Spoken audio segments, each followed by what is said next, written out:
I've been thinking about this subject a lot, and I wasn't going to cover it because sometimes when you're a pastor of a church and you say things like, if you have a YouTube channel like I do, you say things like, everyone thinks you're talking about your church, and sometimes you are. These issues come to your church, but oftentimes, at least for me, I'm just thinking about the broader implications of these things. And one of the things that I've noticed is in the concept of adultery. And I've been thinking about this a lot. So first things first, welcome to CNN. I'm Kurt Kennedy. Let's go in. On this channel, we take no part in the unfruitful works of darkness, but instead expose them. I intend to do that today. If you're watching live, let me know if the sound is off or something, because sometimes we just don't know on our end and we just be talking. So let me know if the sound is off. If you can't hear me or see me, I've frozen. Okay, here we go. I was frozen for a minute, but I'm back. All right. Let's have this discussion. So yesterday at Thanksgiving, I was with family members and so forth and all of that. And one of my family members asked me, we were having a conversation just about spiritual things. We were having a conversation really about adultery. And I was saying that I've seen a rise in adultery happening among Christians, like in the church. And so they said, why do you think that is? Why do you think that particular issue? And the answer I gave, I'm going to tell you in a minute what I said to him.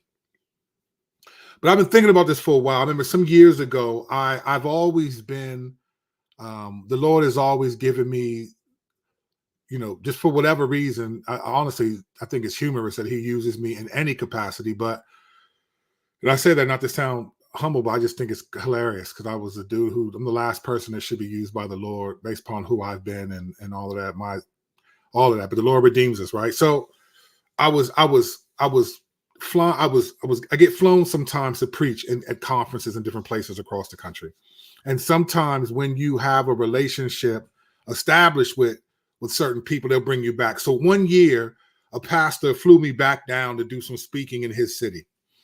And we were talking, and his church is larger than mine. My church is a couple hundred people, 2 plus something like that. On a Sunday, we might be 240 something people, something like that. And I'm good with that. Like I've been given offers to go to larger churches. I don't want that. I'd rather be among the people that you can see them, you can touch them, you can be among them instead of above them. But he was telling me about his church. His church was larger than mine, couple hundred. It was 3-4 times larger than mine.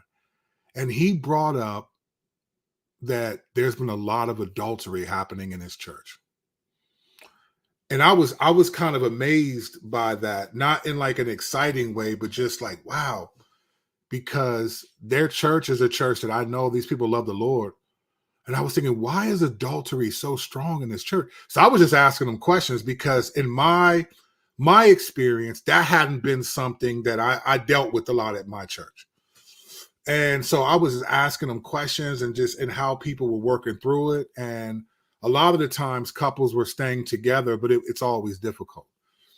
And so then as years have gone by, and then essentially from COVID on, I have talked to pastors of different parts of the country and have seen an escalation in adultery. And then it hit home. It hit my church. And it was not the first time, but over the last couple of years, I'm just like, wow, this is an issue. This is a real issue. And I know that it's really crushing the church. Now, I get the world. I get the non-Christian world and why they would do those things. They don't, I mean, a lot of entertainment, a lot of music, it promotes this sort of lifestyle, this sexually promiscuous lifestyle, and it promotes makes you feel like you're if I'm sorry, I'm a little glitchy. My computer, I think the enemy's trying to stop me because I'm getting ready to expose a scheme of his as it relates to adultery. But the world is very drawn to sexual sin, and largely because if you think about our culture, right? If you think about just what it is, why do you think sexual identity is such a big deal for people? Like, why is that such a big deal? Why is our culture like make romantic relationships the highest form of love, right? And it's really not. The highest form of love is not romantic, right? It's not. It's sacrificial. It's what Jesus did, right? But there is in our culture. I mean, they got deodorant sprays. If you wear Axe deodorant spray, you can attract women. Like, there's something about being in a romantic relationship and not being satisfied with the relationship that you're in if you're in one. And a lot of things happen. Don't get me wrong. A lot of things happen in the marriage and things like that. But there's just been a rise in adultery among professing Christians. And as a pastor who is walking people through this issue, it's really wild when you really sit down and hear people talk about what's happening, where they're at with it. And over the years, I've wondered, like, man, this is an issue. Now, I could give you, like, why is adultery a big deal among the church? And sure, you can get into lust and different sins, but there's something else going on here. There's something else going on. Now, if I were to say on a sort of surface level theological framework, I might say something like this. Well, the enemy is ramping up because he doesn't have more. He knows his time is almost up. And so he's attacking marriage and this and that and all of it. And I could say that, and that's kind of a cool answer, but I want to go a little deeper today. So stay with me if you want to go a little deeper on this. If you don't, I get it. It's Friday. It's after Thanksgiving. You about to get leftovers anyway. I get it. But I want to talk a little bit deeper because I think there's something else going on here. I do think the enemy is at work, obviously. But I want to give you more of a theological framework for when adultery hits home and how to process what's happening, whether it's your own marriage or whether it's in people that you know, like, this is just happening. So I want to give you a little bit of a deeper theological framework for this. The first thing we have to know, and let me say this right now, just because the title alone will make people think adultery didn't hit my home. So this isn't me explaining what happened. It was happening in my marriage. This isn't what's happening in my marriage. But as a pastor, my church is home. The church is home. I have friends whose churches I preach at that I feel connected to those churches, and I'm watching adultery rise. So let me give you a deeper theological framework of why I think adultery is hitting home in the church. If you think about what marriage is, right? Marriage is a creation ordinance, right? Marriage is an ordinance where God created it with Adam and Eve, okay?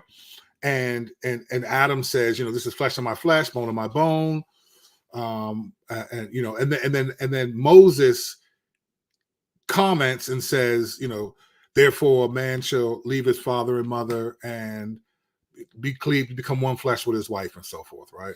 And then in Ephesians 5, that idea is connected to marriage and Christ and the church. Now, I've said in a previous video, Paul said that that's a mystery, that Christ and the church and the Genesis 2:24 verse. I think the mystery is simply this, that when Adam said, this is flesh of my flesh, bone of my bone, and then Moses said, a man will leave his father and mother, leave and cleave to his wife, become one flesh with her, and the two. I think that was sort of what we call in Genesis 3:15, when God told Satan, this woman's going to give birth to a seed and he's going to crush your head. We call that theologically the proto-evangelium, right? Well, that's the first gospel, like the first sign that of preaching the gospel. Even though it was very veiled, we didn't know what it is. Well, when Moses was commenting on Adam and Eve being brought together by God, the creation ordinance, he was doing the same thing, but prefiguring Jesus Christ. So Christ is the one who actually left the Father, right, to become one flesh. He literally took on human flesh and cleaves with his wife, and then the church becomes his bride. So then we're in Christ, right? That language is there. That's what I think the comparison is for that, but that's not what this video is about. That marriage is a creation ordinance, right? And Satan's job is to destroy all the things that God created. He hates what God has created, marriage in particular. Now, if you're of the theological bent like me, you know that God creating Eve, I believe, was the most unique creation out of all, because at the time of Eve being created, as far as we know, and even to this day, all of the divine beings, if they're given a gender, it's masculine. Father, the Son, the Holy Spirit is called he. The angels are called sons of God. Satan is a he. So there's no female. There's no, as far as we know, there's no angels that are women and no females and all of that, right? So when God created woman, he created this unique creature out of Adam. Eve is the only one in creation that wasn't taken from the dirt, but taken from Adam, right? So you get this unique being, and that's why I think the angels in Genesis 6, the sons of God, they saw that the daughters of man were beautiful. God had provided for humanity something that even cosmic beings didn't have. They didn't have that. So some of them left and rebelled, took on human form, and started to have sex with women and stuff like that, and marrying women and so forth. I think that's true. I think that's not what this video is about, but I think I can make a case, a biblical case, that the sons of God in Genesis 6 were actually angelic beings who were jealous and took on the form of human beings because God hadn't provided women for them. It's really a creation ordinance that God provided, right? So marriage is something that glorifies God even when people don't believe in God. So you could be a non-Christian, you could be of a different religion, but if you get married, you are submitting to an ordinance that God created, and Satan hates that, right? He wants to destroy what God created. That's evident. We know that. So how does he use adultery to do that? Like, how does adultery actually do that? Well, here's the thing, and I don't think many people really understand this, but Satan, at the church I first got saved, and they used to have this phrase, the devil is still God's devil, meaning we see everywhere in scripture, when you see Satan and God interact, it's clear that Satan does not have free reign to do whatever he wants. He needs permission. So he can do things, but he needs permission, right? This is why Jesus told Pilate, you would have no authority over me unless it were given you from above. Like, you're not operating of your own free will. You're not operating in any real authority. Well, Satan doesn't operate. You look at Job. Have you tried my servant Job? Well, you're allowed to do this, but don't do this, right? So the devil does not, he has to. He doesn't have authority to do whatever he wants. The devil has to submit to the confines in which God created humanity. I've said this in the previous video. The reason why in 2 Corinthians 11 that Satan appears as an angel of light, an angel of righteousness, because we're all created in God's image. We're all created to desire justice and mercy and grace and patience, even though that in and of itself doesn't save us, but we have these attributes. This is why non-Christians, they go to Africa to build wells. This is why they want to be a good person. They want to make an impact in society. They want to do good. Mostly, you'll be hard pressed to find a religion where like serial killers. This is why they're like an anomaly. Because why would you want to kill people? That's not we're naturally made in the image of God, and so Satan has to work within the confines of that. He has to appear to be the way that God has created us for righteousness. This is why you have these, this is love is love. Satan, he distorts love, but he's not trying to promote hate instead of love. He's just changing what love means. He does this. This is what he does. He has to submit to the confines in which God created humanity. He is a submitted supernatural being. Don't get it twisted. Satan is God's devil. He cannot do what God doesn't allow him to do. That's a deeper theological issue that we're not talking about today. But that's the issue. So when it comes to marriage, Satan does not have the ability to abolish the idea of marriage. He doesn't. It will never happen.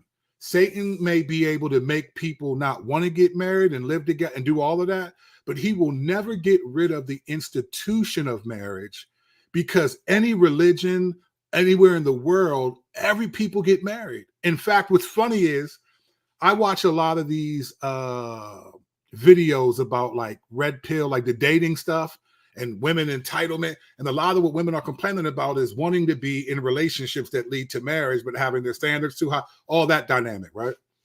There is a desire for marriage despite the fact that people don't want to honor God. Because marriage isn't about being a Christian, it's a creation ordinance. Once you get married, even if you reject Jesus or not, you're still on some level obeying God. You're obeying the ordinance that God created for humanity. And Satan hates that. So this is how he uses adultery. This is the scheme of the devil. This is what he does. In order for Satan to destroy marriage, he can't get rid of the institution. It will not happen. Again, there are going to be people in other countries all over the world, nations we never heard of, people getting married right now. They are obeying God because it's in our nature and the way we were created to submit to the creation ordinances, whether we acknowledge who they come from or not. That's why non-Christians, atheists, they still get married. They don't even know they're obeying God when they do that. They're submitting to God. And once you're doing that, your sex is no longer sinful. These things aren't sinful. So here's where adultery comes in. Satan's job is to destroy marriage, but he can't get rid of it holistically. So he has to destroy it within the confines that God created, right? Adultery is the one clear, you can make a case for abandonment and some other things, right? But adultery is the one clear reason that God will allow for divorce. So let's look at this real quick.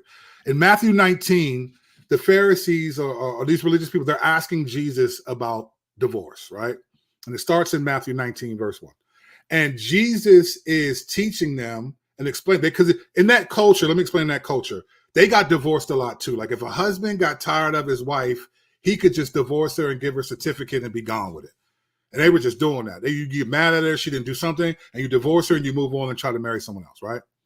It wasn't that much different from today. You'll be shocked how serious, how much the culture today resembles what Jesus was living in, which is a smaller, concentrated area, not the same technology, all those things. You'd be shocked. So they're having this dialogue with Jesus about, well, being able to have a divorce. And here's what Jesus says to them as he's challenging them. He said to them, because of your hardness of heart, Moses allowed you to divorce your wives, but from the beginning, it was not so. Now, Jesus is referring to the beginning to Adam and Eve. It wasn't supposed to be about divorce. Even when Adam and Eve sinned, as far as we know, they didn't get a divorce, right? Even though they sinned and conflict came in their marriage. So Jesus is saying from the beginning, the way it was established, you don't divorce your wife, you become one flesh with her. Then he says this in Matthew 19, verse 9. And I say to you, whoever divorces his wife, except for sexual immorality, and marries another, commits adultery. Now, everyone focuses on, if you marry after you get divorced, you commit adultery. Okay, that's not what this conversation is about. The statement, except for sexual immorality. God will allow for the dissolution of a marriage if there's sexual immorality. That means adultery. There's other verses that talk about adultery happens in the marriage. You got Proverbs that talk about, hell hath no fury like a woman scorned. A man will rage. His rage will be uncontrolled if a man sleeps with his wife, right?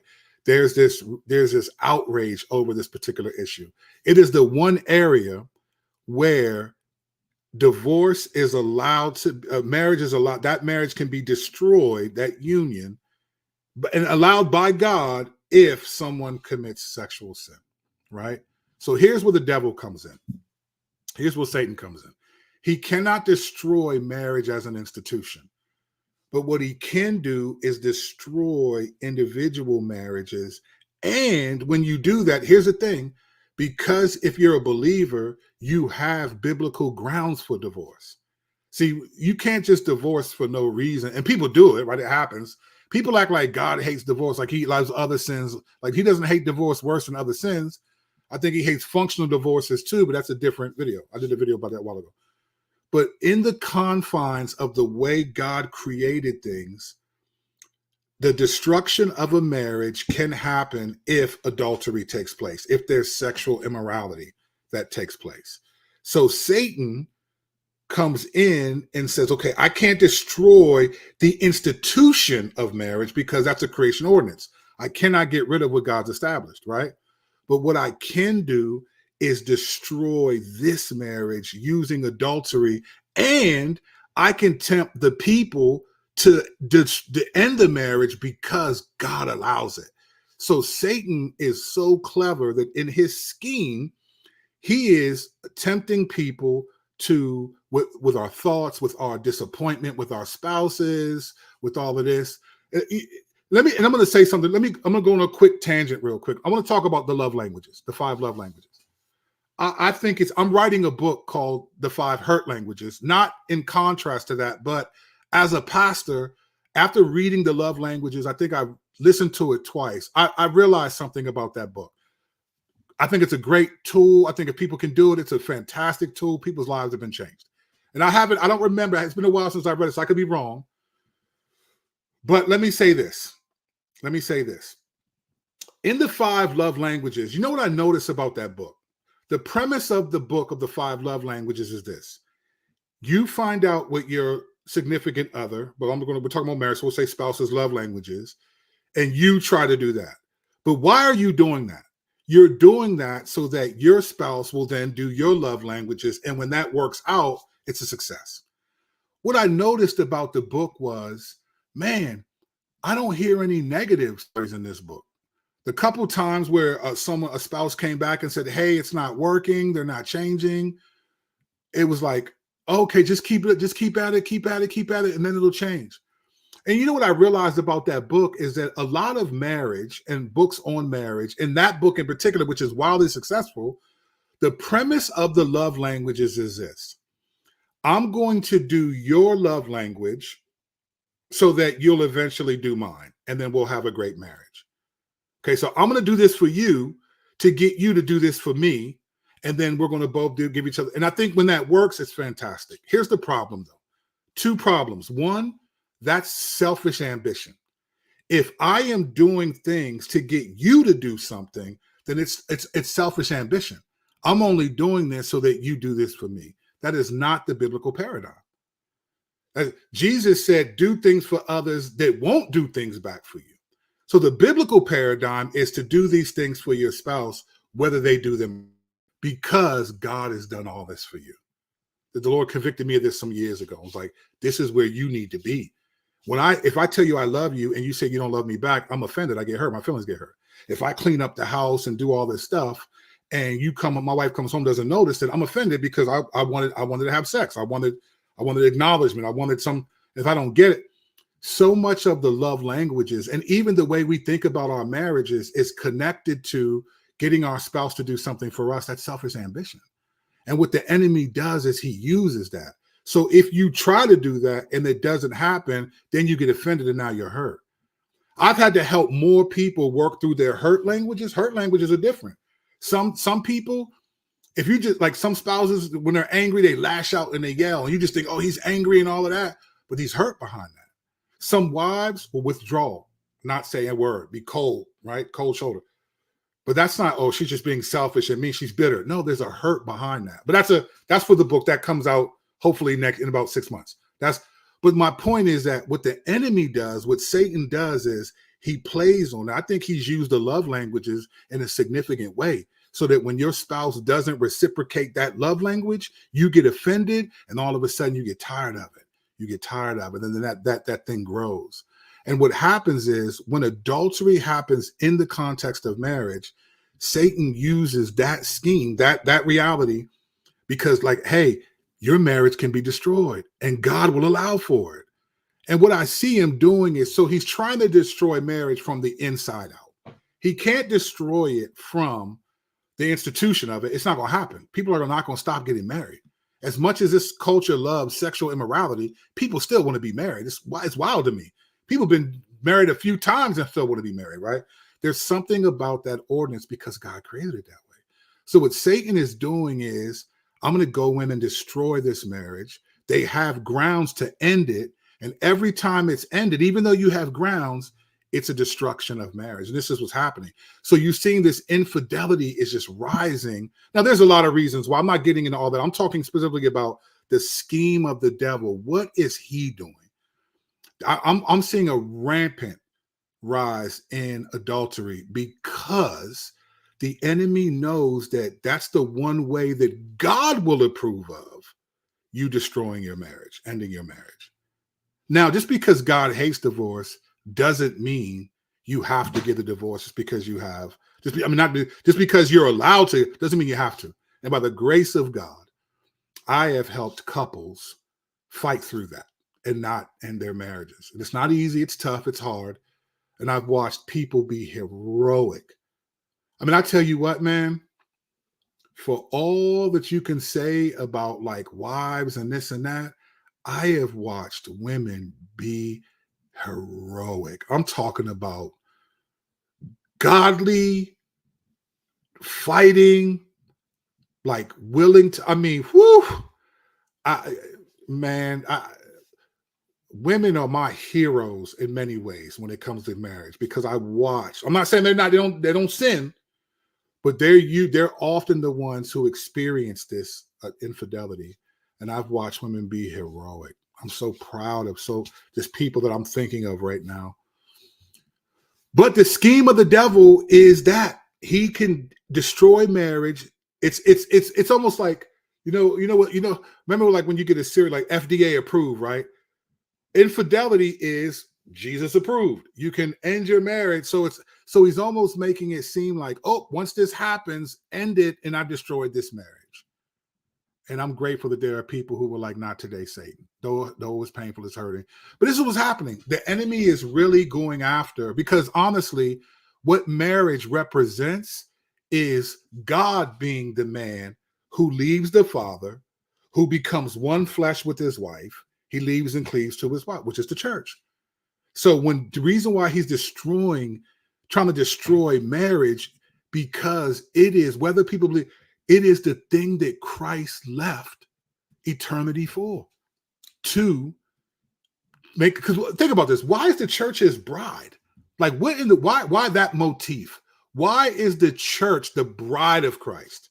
Well, salvation could still be intact. We'd still believe in Jesus, all of that. But his bride, though, like, why is that motif is important, that the church is the bride of Christ, because it was Jesus whom Moses spoke about. He didn't realize what he was saying, but it was Jesus who would fulfill that a man leaves father and mother. And then Paul picks up on it. Paul in Ephesians 5 says, this is a mystery.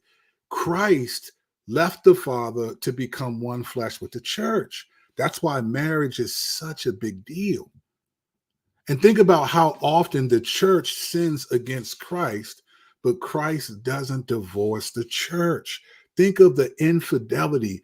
God called Israel a prostitute, a whore. You committed adultery against me, but still I come back to you. In Hosea, God says, go get Gomer. His wife was a prostitute, because it's the motif of the church, of the people of God, sinning against him as as him being the husband. This is the reality. This is what we're after. So the enemy, when adultery hits home, yes, his time is running out. He's angry. He's offended. All these things are true. But the real issue, what's really happening underneath, is the enemy. And I tell you what, he's trying to mess up this broadcast. I've never had this happen, this much glitching in the broadcast. Like all of a sudden, I can't get, it's glitching. So I hope the audio's there. Stay with me. I'm almost done right now. I want to say to those of you who are in this situation, you do have biblical grounds for divorce. No question. No question. But I'm asking you to consider, and it's tough. Don't get me wrong. And this is the thing. You can't make a marriage happen. A marriage has to be two people. People get divorced when there's no adult. That happens. People that you can't, if somebody's not with it, they just not with it, and it is what it is. But if you're willing to work through it, I've seen the Lord do some significant work. And The enemy will tell you, nope, you have biblical ground. You're actually allowed to do this. It's not sinful to do this. He appears as an angel of light. Yes, you do have biblical grounds to destroy, to end your marriage, which would be destroying marriage. But I've seen the Lord repair a lot. Again, you have to have faith for it. People go through a lot of things, and it has to work together.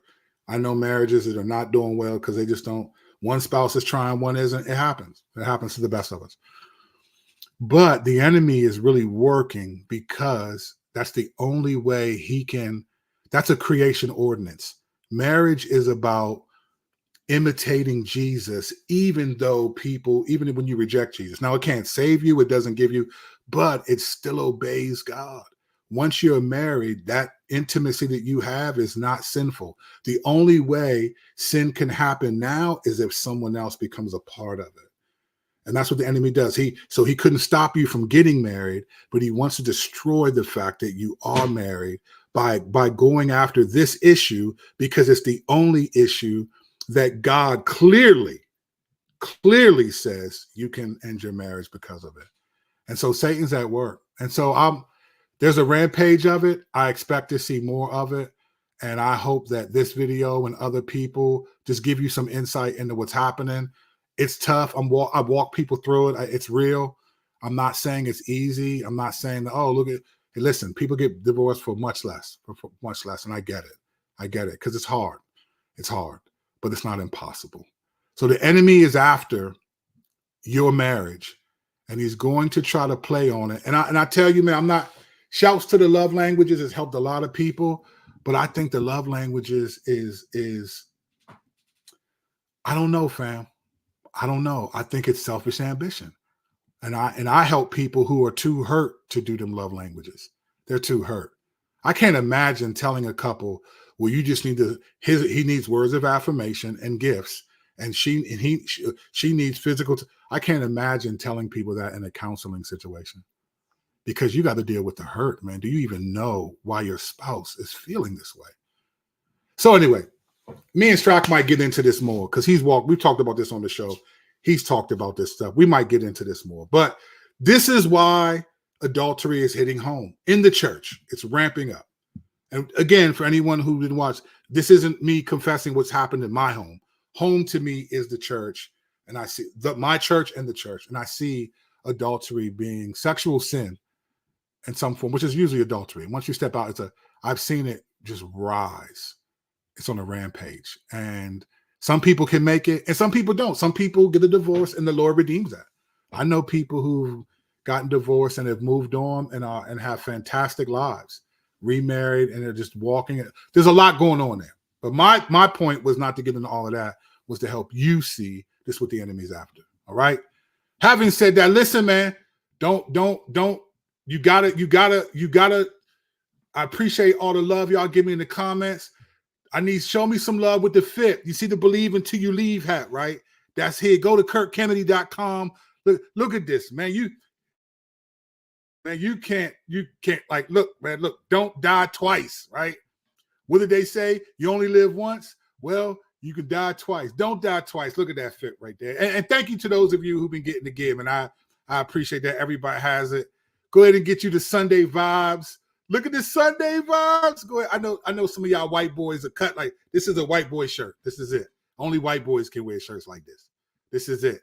For all my piccolo, whatever y'all playing piccolo, this is one of the top joints right here. This, the Thundercat joint, right? Thundercat life. Believe until you leave joint. We ain't going nowhere, right? Go to KirkKennedy.com and get you some fit, man. We doing all of that, all right? I appreciate y'all greatly. Thank you for those of you who have bought some gear. Thank you to those who appreciate my comments. Thank you to those who think, man, your channel should be bigger. Appreciate you. Love you. Hope you enjoy, and we'll see you again in the next video. Grace and peace, y'all.